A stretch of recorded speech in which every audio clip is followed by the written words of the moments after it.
Hujambo mwana michezo na mfuatiliaji wa B Sports ndani ya Boresha Radio. Nafasi nyingine tena tunakutana tena kujadili masuala mbalimbali ya kimichezo kuanzia hapa nyumbani na nje ya mipaka ya Tanzania, na maanisha kimataifa zaidi. Sauti inayosikika hapa bwana ni ya Ambweni Mgombelo. Niko na Sports Lady Lini presenter. Ndio. Karibu sana bwana. Shukrani sana.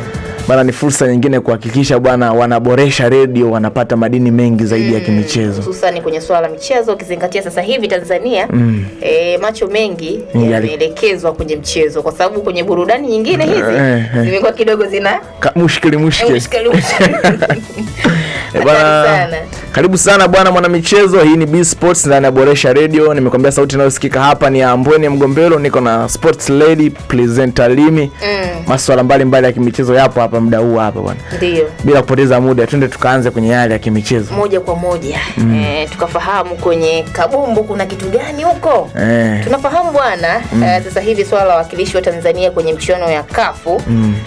Mtupitishe kwanza hapo kwanza. Unazungumziaje swala la wakilishi wa Tanzania kwenye michuano ya kafu? Kwanza kwa msikilizaji wako afahamu kwamba jana, kwa siku ya jana bwana, zimetamatika bwana kwa hatua ya makundi mechi za michuano ya Ligi ya Mabingwa na Kombe la Shirikisho pale. Ambapo kwenye michuano ya Ligi ya Mabingwa tulikuwa na wawakilishi wawili, kwenye Kombe la Shirikisho tulikuwa na wawakilishi wawili. Ligi ya Mabingwa walikuwa wananchi Dar es Salaam Young Africans, walikuwa na Simba Sports Club na Lunyas. Shirikisho tulikuwa na matajiri wa jiji Azam FC.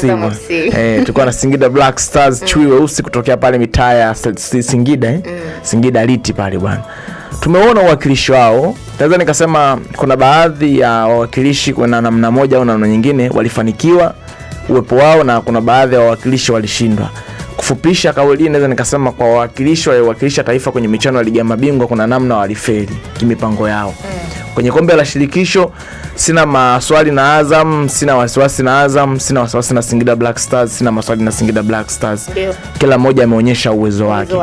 Singida Black Stars kwenye kundi kama la mtu anakuwa na mtu kama Stellenbosch mwaka jana amecheza finali ya Kombe la Shirikisho. Stellenbosch anamaliza nyuma ya Singida Black Stars, ni jambo la kumpongeza. Una mtu kama Azam ndani ya kundi kama la Wydad AS Manyema anamaliza na point 9.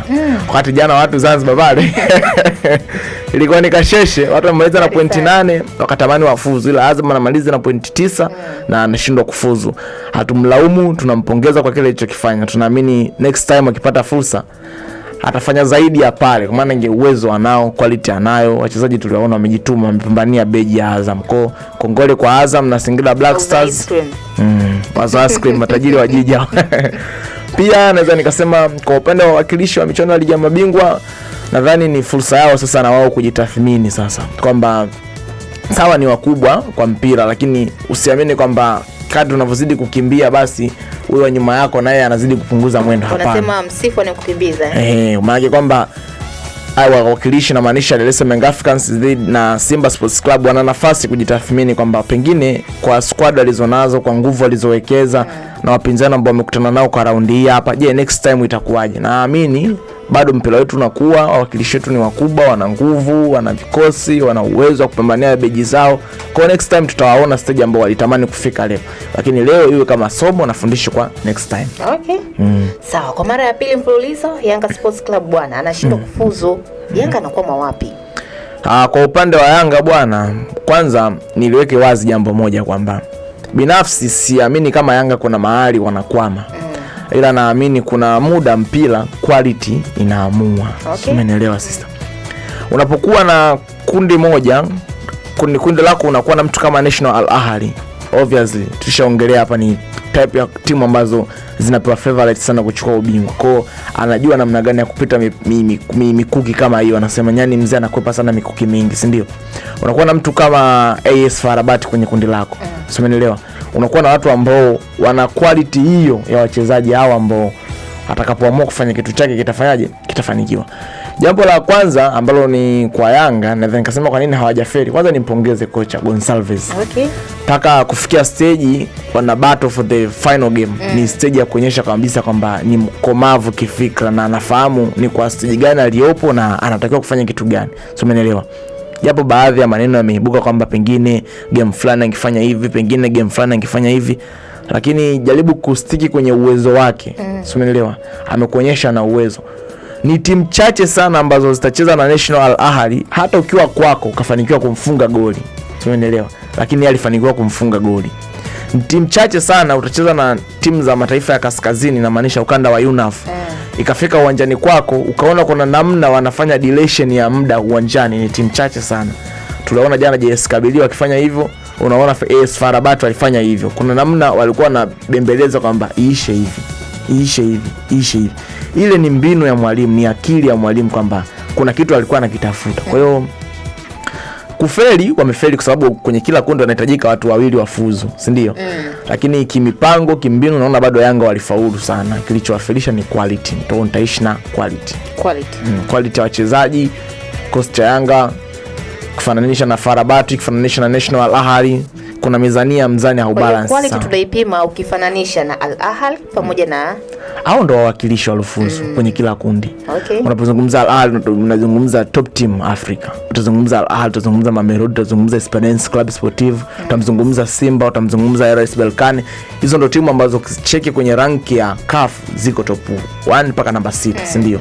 Kwa hata kama utahitaji kupima ubora wa kikosi chako, basi utajitahidi upime kwenye wale ambao wanakuzidi, si ndio? Yanga alikuwa kundi moja na mtu kama AS FAR Rabat na National Al Ahly, si ndio? Utampimaje ubora wa Yanga? Huwezi kumfananisha na mtu kama JS Kabylie ambaye ameonyesha amemdominate kwenye mechi zake mbili zilizokutana zenye pointi 6 amekusanya pointi 4. Huwezi kumpimanisha hivyo. Utampimanisha na mtu kama Al Ahly ambaye kwenye mechi zake hizo mbili zenye pointi 6 Al Ahly amechukua alama 4. So unaona, ameonyesha kabisa kwamba I have the quality ambayo naweza nikaja kwako nikapata matokeo, ukaja kwangu usipate matokeo. Kwa hiyo maana nasema quality ndo stage ambayo imewaangusha Yanga. Ila wamepambana, wachezaji wameonyesha, Doka Oga Abuya, Bakari Mamnyeto kapteni, unaona alipambana sana, kina Dickson Job, mtu kama Depu jana anafunga goli 2, anaonyesha kabisa kwamba kuna namna beji hii ni kubwa kuliko watu wanavyofikiri, umeelewa? Kwa hiyo we have to fight on. Tuamini kwamba sisi tunaweza kupambana na tukafanyaje? Tukavuka. Ndio hivyo game imeamua. Mtu kenda kashikilia bomba kule Cairo bila watu wametoka. Hakuna namna, haikwepeki. Hatari sana. Inasema haikwepeki mtani. Sawa bwana. Matajiri wa jiji bwana, Azam FC, unazungumziaje ushiriki wao ukizingatia kwa sasa hivi ni mara ya kwanza na wao bwana wameweza kufika kwenye hatua ya makundi kombe la shirikisho? Jana wakati na pita mitandaoni pale Instagram nilipita kwenye page ya Azam, ilikuwa ni Azam na I think Azam official kabisa, nikamwona rais wa klabu alikuwa anazungumza. Kuna maneno aliyatoa kwa wachezaji wa Azam. Msemaji kiongozi wao kabisa. Ni Balesa yule, Balesa nani mwanae yule, alikuwa anazungumza. Kuna maneno aliyatoa yanaonyesha kabisa kwamba hata viongozi wako proud na kile ambacho kitu wachezaji walikifanya. Ananukuu, anasema msihuzunike, mpaka hapa mlipofika mmeonyesha mna uwezo, ila sasa ndo hatuna namna, tunapaswa kukubali matokeo ya kimpira, si ndio? Kwenye engo gani? Unazungumza kwamba Azam anafika kwa mara ya kwanza hatua ya makundi ya kombe la shirikisho, si ndio? Kwenye kundi lake alikuwa na mtu kama Wydad. Wydad sio timu ya kubeza. Japo tutokambia hapana, Wydad kiwango imeshuka. Wydad alikuwa ni mtu wa kucheza ligi ya mabingwa, lakini nao anacheza shirikisho. No. Unapaswa kuelewa hata hao ambao wanamfanya Wydad anashuka, manake kuna wengine wanajipambania nafasi zao, si ndio? Kwa unapokuwa na kwenye kundi moja na mtu kama Wydad, sio timu ya kumbeza. Unamuona hata game zake alizo kukutana na Azam zote amefanikiwa kupata matokeo. Sio, umeelewa? Game ya Zanzibar pale anamfunga 1-0, game ya jana Azam tena anafungwa 1-0, si ndio? Unakuwa na mtu kama AS Manyema, si ndio? Timu za Kongo zina uwezo, zinafahamu namna ya kucheza. Anaweza asije mara 4 mara 5 kwenye michuano hiyo, lakini atakapokuja atakuja na akili kabisa kwamba mimi nakwenda kutafuta kitu fulani, si ndio? Utampongeza Azam kwenye mazingira gani? Kuna scenario nyepesi inatembea kwamba kwenye jitahidi kwenye kila kundi lenye mechi 6 basi tafuta pointi 9. Azam amefanya hivyo. Sio, umeelewa? Anamfunga awali Nairobi City Stars wa Kenya. Sio, umeelewa? Anamaliza na pointi 9. Lakini sasa amemaliza na pointi 9, wapinzani wake wapoje? Sio, umeelewa? Hicho ndio kitu ambacho kimefanyaje? Kimemangusha Azam. Ila amepambana, ameonyesha. Binafsi yangu mimi na wanaboresha, I think tuko hivyo. Hatuna deni na Azam. Okay. Hatuna deni na Singida Black Stars. Ila huko kwingine sitaki kujibia. Simba naye vipi sasa hivi? Simba bwana. Kuna namna inafikirisha sana. Kwenye ngo ipi? unawaza Simba mbovu, taifa limeshindwa kufanya kitu. Simba mzima, taifa linafanya kitu. Kwa hiyo sielewi, kuna namna hiyo namna ipo. Kwa hiyo sielewi tumjaji Simba kwenye ubora, kwenye udhaifu, ila nao kwamba ni kiwango kimeshuka, tumewaona. Ni jambo la ajabu sana kwa upande wa Simba. Timu kama Simba unacheza mechi 6 za makundi, unashinda game moja, game ya mwisho ambayo ilikuwa haina impact yoyote kwa wewe hapo. Umeelewa? Maana kama hesabu yao yalianza vibaya. Unaona game 2 za mwanzoni anapoteza. Umeelewa? Anakuja anapoteza na game ya 3, anakuja anasali game ya 4. Umeona? Kima hesabu walishapotea mchezoni. Umeelewa? Kwenye mechi 6 unajitahidi basi hata kwenye game zako 2 za mwanzoni uwe na wastani na alama hata 3. Kwamba hata unapoteza mchezo mmoja, unashinda mchezo mmoja. Kwenye engo ipi? Maanake utacheza mchezo wa kwanza either away, then mchezo wa pili utarudi wapi? Nyumbani kwako, naye kwenda kujipambania. Of course African football inatawaliwa na home advantage, unaelewa? Kwa hiyo hivyo ni kwamba Simba kimahesabu alishapotea tangu game 2 za mwanzoni. Ila kilichojaribu ni ile kwamba mgonjwa yupo ICU, unajipa imani atamka. Hatari sana. Msemaji mwenyewe ashasema jamani, mashabiki hebu mtulie kwanza. Mtulie, mwe mna uvumilivu. Sasa unasikia Sport Lady. Unajiuliza ni engo ipi ambao mashabiki wa Simba watajimwamba fine mbele ya mashabiki wa Yanga? Hakuna. Na ni kwa muda mrefu sana. 4 years. Hata hivyo kuna namna tu anakwambia Mungu akikupa mtihani anakupa na njia ya kusolve. Kwa I think Ahmed Ali kwa wana Simba ni namna ya kusolve mtihani wa mgumu wa kupita misimu 4 bila kombe. Kuna namna akiongea unaweza kufikiri huyu jamaa kuna namna anatumia hizi supernatural witch. Unajiuliza convincing power fulani. Misimu 4 without kombe lolote kubwa. Then jamaa anatoka anaita place anaambia wana Simba tunavuka.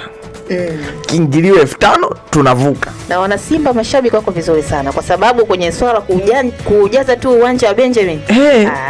So unajiuliza hii power pengine Simba angepata hata kombe moja la NBC kwenye hii misimu 4 ingekuwaje? Ingekuwa hatari sana. Lakini Kibu Denis ameshanguka pale kwenye klabu ya chama kabisa la Simba. Unaizungumziaje hiyo? Kibu Denis, kwa upande wa Kibu Denis bwana, ni usajili mzuri Al Nassr wale wa Libya wamefanya. Kuna namna sawa, unaweza kawa ni mchezaji unapitia ups and downs sana kwenye team, si ndio? Lakini uwezo wako utabaki constant. Wanasema form is temporary but class is permanent. Class ya Kibu kwa mpira wa Simba, mpira wa Tanzania ameshaonyesha. He's the one of the top wingers kwa mpira wetu, si ndio? Unafika stage unaona timu kama Al Nassr Libya wanatoa hela $150,000, $250,000, zaidi ya milioni 600-700 kumchukua mchezaji kama Kibu Denis. Sio hela ndogo, ni hela nyingi. Maana yake wana believe huyo mtu anafanyaje, ana quality hiyo. Na sidhani kama kuna mtu ana doubt na Kibu Denis kwenye ubora wake. Ana quality hiyo, ana uwezo huo. So all in all naweza kusema ni good luck kwa Kibu Denis. Usajili mzuri Al Nassr amefanya. Ni swali lingine kwa Simba. Kikosi kilichocheza finali ya ligi ya mabingwa, ni finali ya kombe la shirikisho, kinazidi kubomoka. Umeelewa? Ulikuwa na mtu kama Kibu Denis amekuvusha hatua za mwanzoni zile. Ulikuwa na mtu kama Jean Shazawa, ulikuwa na mtu kama Fabrice Ngoma, Steven Dese Mukwala. Na wote hao hawapo. Sina wameondoka. Kwa hiyo ni swali kwa Simba. They have their replacement. Wanayo? Ni swali. Tusubiri tuone usajili umefanyika. Unaona mtu kama Ansite Oura anaingia mdogo. Unaona Clatous Chama anarudi, timu inatapata utulivu. Nixon Kibabage, unaona. Kwa hiyo ni miongoni mwa sajili nzuri Al Nassr wale walifanya kumchukua Kibu Denis sawa. Lakini pia ni swali kwa Simba. Umeelewa Unavomruhusu Kibu Denis, make sure unapata replacement yake kwa haraka zaidi. Umeelewa Maana Simba ni timu ambayo ni vile tu ndio imetokea ni msimu 4-5 sio wanakwenda au hawana ubingwa wote, lakini kimehesabu kwa Simba kumaliza msimu tu hawana kombe ni swali gumu sana kwa kocha. Why? Kwa quality ya wachezaji walionao. Umeelewa hivyo.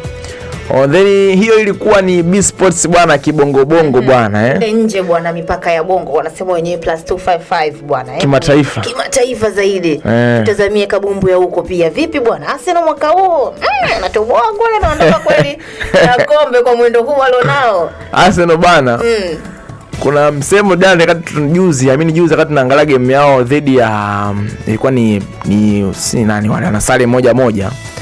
kuna jamaa akasema hivi, jua kuna muda dhahabu inapita kwenye moto ili ioshwe, si ndio, ili ing'ae. Lakini moto huo unaweza kutumika kuiyeyusha ile dhahabu ising'ae kapotea kabisa. Kwa I don't think kwamba Arsenal wanapita kwenye moto ili wang'ae, au huo moto ambao wanaupitia ndio unawapoteza kabisa. Unajiuliza, unakwenda miezi 6, miezi 7 unaongoza EPL, Man City yuko behind, unashinda. Why una lose momentum mwishoni? Kuna game ndio utapoteza, atupingi, lakini unapoteza kwenye mazingira gani? Una mtu kama Guardiola amesha kuonyesha misimu 3 anakutanguliza mbele, then anakuja baka anachukua kombe. Kwa kuna namna hata wewe ukitangulia mbele tena unakuwa na machare kama jamani, ni kwamba uwezo wake umeshuka au ni kwamba ndo yale ya mwaka jana yatatokea tena. Ila I hope Arsenal bado na kikosi kizuri, wanaweza kupambania kuchukua ubingwa. Michezo 11, 12 kwenda kusaka ubingwa ni michezo mingi sana, ndio. Man City mwenyewe uwezo kumpa advantage kwamba kwenye michezo 12 yote akashinda yote. Simenelewa. Japo it's football kwamba kinaweza kikaa pia. But michezo 12 ni mingi sana. Simenelewa. Arsenal time michezo 12 ni mingi sana. Kwa nafasi ya kupambania kile kitu ambacho wanakiamini, I think it's their time. Okay. Kama watakosa Premier League kuwafuta machungu na majonzi mashabiki wao, basi wahakikisha hata kwa UEFA wanafanya kitu. Japo sasa huko kwa UEFA sasa huko ndo kama ni mziki mkubwa zaidi bwana. Umeongelea UEFA bwana, tunafahamu mechi za playoff UEFA kuanza kuchezwa hapo kesho. Bwana, games zinaanza kupigwa kesho bwana. Kuna namna ukiangalia UEFA bwana, nilikuwa nasikiliza place, napenda sana kufuatilia place za watu wa mpira bwana. Unajua kuna namna wanakwambia mtu wa elimu hachoki kujifunza zaidi na zaidi, si umeelewa? Kwa nilikuwa nafuatilia hizo place, nikapata place moja nasema kwamba kuna namna huu mfumo mpya wa ligi kama umekuja kuwafanya Madrid wasichukue kombe, sababu ni misimu 2 mfululizo wanacheza playoff, unaelewa? Kwa I don't think kama Mungu atakuwa upande wako kila siku. Mwaka jana upite na mwaka tena upite, sio, unaelewa? But zitakwenda kuanza ni game nzuri sana. Nazungumzia game kama ya Real Madrid dhidi ya Benfica. Tuliona game ya mwisho ya mfumo wa ligi, Madrid anapoteza 4-2 dhidi ya Benfica. Benfica anapata hiyo nafasi ya kucheza playoff. Wanakutana tena. Kwa naweza nikasema ni mechi ya kisasi. Kisasi kwenye engo gani? Jose Mourinho aishakuwa kocha wa Real Madrid, anarudi tena viunga vya Estadio Santiago Bernabeu. Namzungumzia Real Madrid ametoka kupoteza dhidi ya Benfica kwenye mchuano wa mwisho. Anarudi tena pale Ureno Lisbon kuhakikisha anapambania nafasi yake na heshima yake. Kwa it's among the big games kwamba wawakilishi ambao wanaiwakilisha sasa mataifa yao kwenye michuano ya Ulaya huko, na maanisha mabingwa, wana nafasi ya kupambania. Kwa I think ni game kali sana kuzishuhudia siku ya Jumanne na siku ya Jumatano pale. Kwa hiyo wanaboresha bwana, wana nafasi na wao kuhakikisha tunachokisema hapa bwana wakakishuhudie. Watu wakakishuhudie, yani Real Madrid na Benfica sio game ya kukaa uadisiwe. Sio, umeelewa? Nakupa kama mfano kadogo. Mtu atakwambia Madrid amefunga paka na kipa. Muulize uliona goli. Kuna namna, kuna hivi vitu utaki kuadisiwa. Yani watu wasogee